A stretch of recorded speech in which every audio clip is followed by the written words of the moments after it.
Good morning.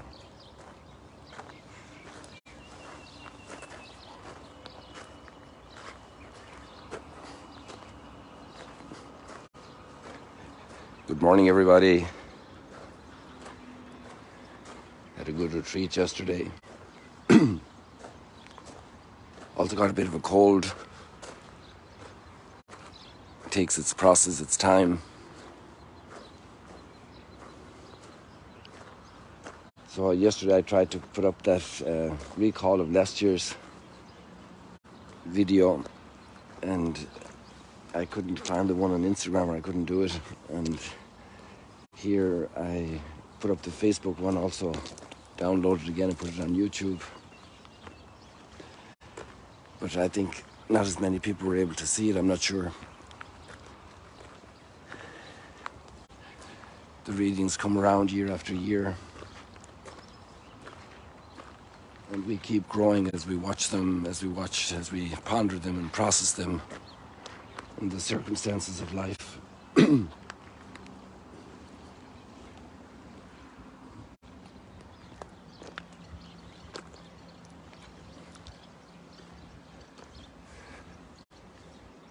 Today the tension with Jesus is growing in the gospel that will lead up to the Passion on Good Friday. And there's a reason for the connection of the two readings.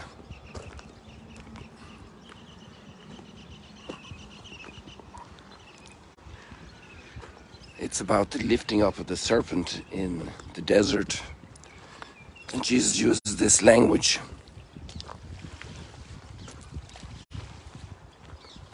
It's like a code language. All of the Old Testament, really, Jesus used like a code language to show the connection of his person with all that was announced in the Torah and in the prophets, and by Moses and Elijah, are the two models of saying that.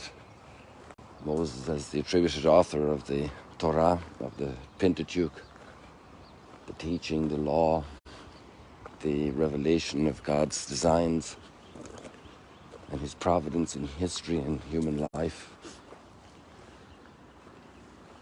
and how then the Word made flesh fulfills all of this.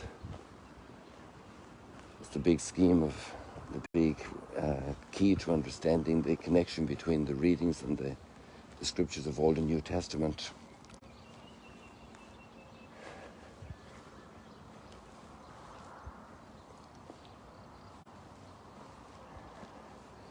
It's a little bit strange, the whole image of the serpent, because it almost looks like something idolatrous, and actually it became that eventually in the temple, and apparently it was lost in the destruction of the first temple. And the commentary has been that that was a good thing, because it had lost its purpose, its meaning. It had become deviant.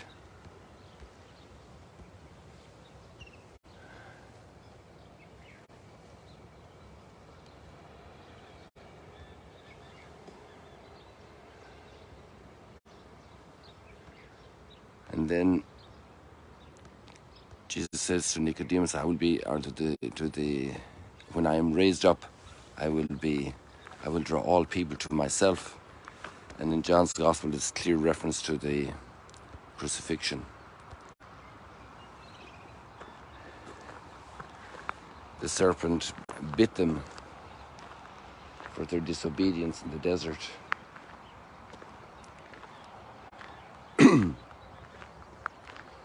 But the big message of all of it is how God's providence is there then in his mercy and his love.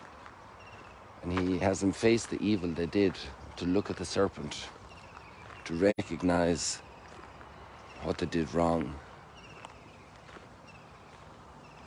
to turn their hearts back to God. And it's amazing how that image of Jesus lifted up on the cross has become the key symbol of Christianity.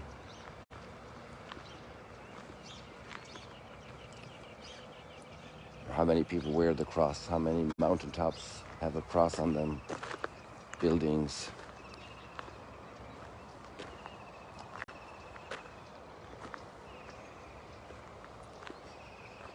even the famous Chagall did a famous crucifixion scene, the white crucifixion.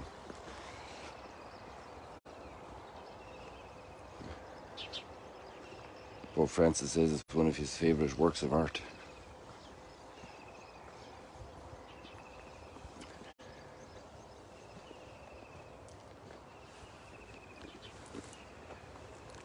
Many times through the sufferings caused by our own disorders, we come to sense,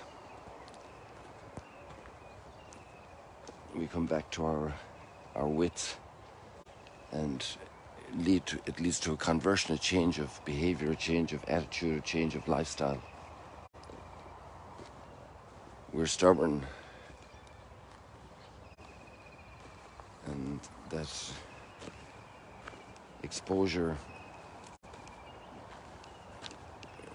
but that on its own is not enough. It's God's mercy, it's God's goodness. It's really, at the end of the day, the experience of God's goodness, because the crucified one is the Word made flesh. And he came to bore the bite of the serpent. He came to bear that. He bore it for us.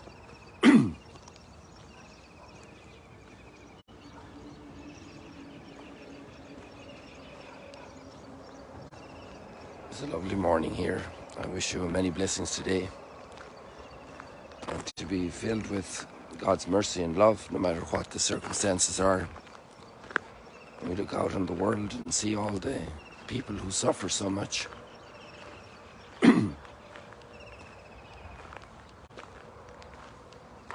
Let's pray for them. Let's pray for them to have an experience of God's love and mercy in the challenges of life.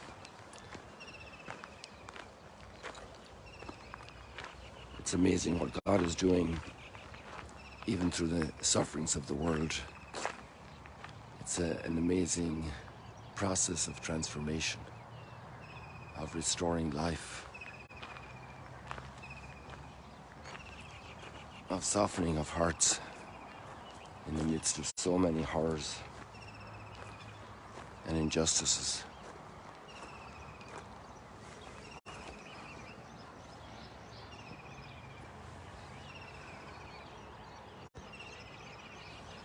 God bless you. See you later, alligators.